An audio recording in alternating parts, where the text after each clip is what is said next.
Bonjour, bienvenue. Je suis Nathalie Beignet et je suis ravie d'accueillir le docteur Hugo Bottmann, chef de clinique à la Pitié-Salpêtrière et qui nous a ce matin présenté un magnifique travail sur l'usage des psychédéliques en psychiatrie. Est-ce que vous pourriez donc nous parler des messages les plus importants de votre présentation? Alors c'est vrai que ce matin, on a surtout parlé de cette phénoménologie très spécifique qui est associée à ces psychodyspeptiques, donc tous les médicaments qui modifient la perception, l'action, les croyances et l'émotion des patients au cours de leur administration aiguë, et notamment de deux grandes molécules qui sont la psilocybine, dont on parle beaucoup en ce moment, qui est très majoritaire dans les études, et puis la kétamine, qui est très utilisée en France, qui n'est pas considérée comme un psychédélique, mais qui a quand même des effets qui se chevauchent avec les psychédéliques. Alors typiquement, la psilocybine et la kétamine, dans les années à venir, c'est quand même des traitements très innovants parce que c'est des traitements qui apportent de nouvelles compréhensions à la fois des mécanismes neurobiologiques de la perception, de la mise à jour des croyances par exemple, et qui aussi ont des perspectives cliniques assez importantes parce qu'elles permettent d'avoir une amélioration dans un certain nombre de troubles. Les troubles de l'humeur, ça on le sait avec la dépression, notamment la dépression résistante au traitement, mais aussi le PTSD, le TOC, les troubles anxieux, donc un élargissement de leurs indications possibles et des recherches assez prometteuses pour la suite. Alors, en pratique, comment utilise-t-on ces substances aujourd'hui pour pouvoir proposer une aide complémentaire aux patients? Alors c'est vrai que c'est là où il y a quand même un gap entre ce qu'on retrouve dans les études et la pratique clinique, c'est qu'on a quand même une utilisation de la kétamine par exemple en France qui est assez limitée. Enfin, on l'utilise un peu comme une biothérapie, on l'utilise très souvent comme un traitement, comme un psychotrope comme un autre, alors que la kétamine elle a des effets phénoménologiques assez intenses, des effets de psychodyspeptiques assez intenses, et typiquement des effets dissociatifs, c'est-à-dire qu'elle entraîne une dépersonnalisation des patients, une déréalisation, des expériences de mort imminente, des expériences un peu mystiques parfois, et des expériences aussi de dissolution de l'ego.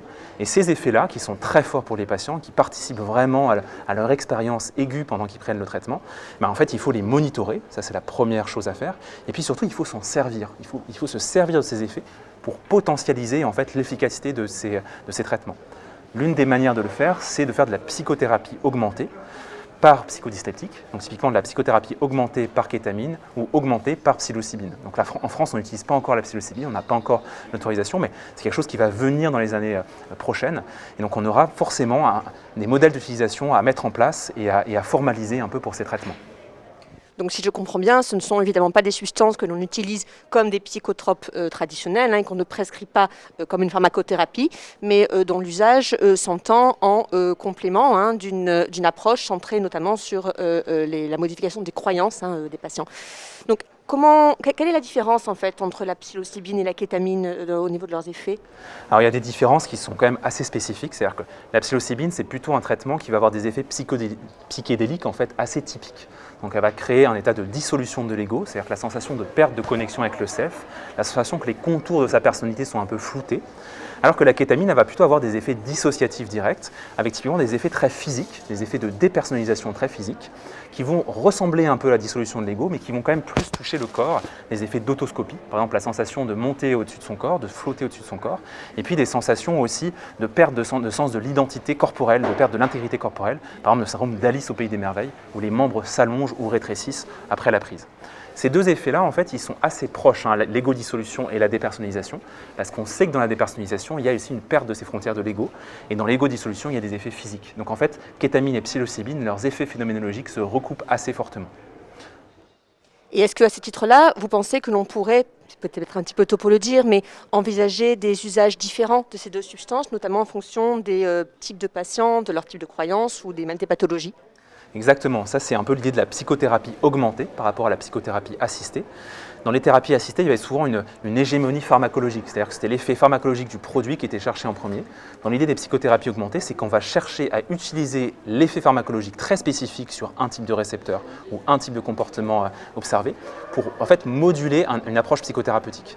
Donc on va essayer d'augmenter la psychothérapie avec vraiment une spécificité pharmacologique très précise. Par exemple, pour ce qui est de la psilocybine dans la dépression, ça va être typiquement sur les cognitions négatives.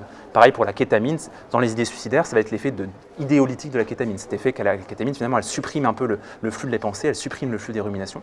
Et on va chercher à utiliser cet effet-là à visée antisuicidaire.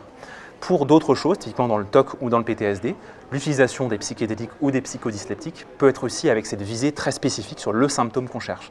La réconciliation de la mémoire, la baisse du niveau émotionnel par exemple, ou alors une anédonie très spécifique dans la dépression. Donc ça peut être des choses qu'on va pouvoir rechercher très spécifiquement avec ces traitements-là. Et donc, Hugo, comment peut-on relier l'expérience psychédélique, l'expérience psychodysleptique différentielle de substances telles que la psilocybine et la kétamine, avec leurs effets neurobiologiques et puis les effets attendus, au niveau notamment peut-être justement du travail sur les croyances? Alors c'est vraiment une question très importante parce qu'en fait, on a cet effet phénoménologique qu'on observe chez nos patients. On sait qu'il y a des mécanismes neurobiologiques qui sont étudiés notamment dans les modèles animaux, des mécanismes de plasticité assez importantes. Donc toutes les voies de la plasticité sont potentialisées par ces molécules-là. Et on a aussi des effets vécus après ces expériences par les patients qui nous racontent en fait qu'ils ont une espèce de changement de perspective sur eux-mêmes, sur le monde, sur le futur, comme une sorte de changement de croyance finalement. Donc une des hypothèses qui a été étudiée, et c'est une des hypothèses qui est étudiée à l'Institut du cerveau dans l'équipe de recherche, c'est l'idée justement que la kétamine, par exemple, elle modifie directement des mécanismes de mise à jour des croyances, au sens bayésien de la mise à jour des croyances, donc au sens où notre cerveau est un peu une machine prédictive qui utilise ses prédictions pour les entrées sensorielles et aussi pour mettre en place des actions, ou pour un peu avancer dans sa perspective dynamique du monde, et qu'en fait la kétamine, elle vient moduler ces mécanismes prédictifs, en fait en cassant la capacité du cerveau à prédire de façon certaine ce qui va se passer après. Et elle entraîne finalement une mise à jour assez rapide des croyances. Alors ça, c'est un truc qui a été montré dans plusieurs modèles animaux notamment, et qui revient un peu aussi avec l'idée de la kétamine comme étant un psychotomimétique.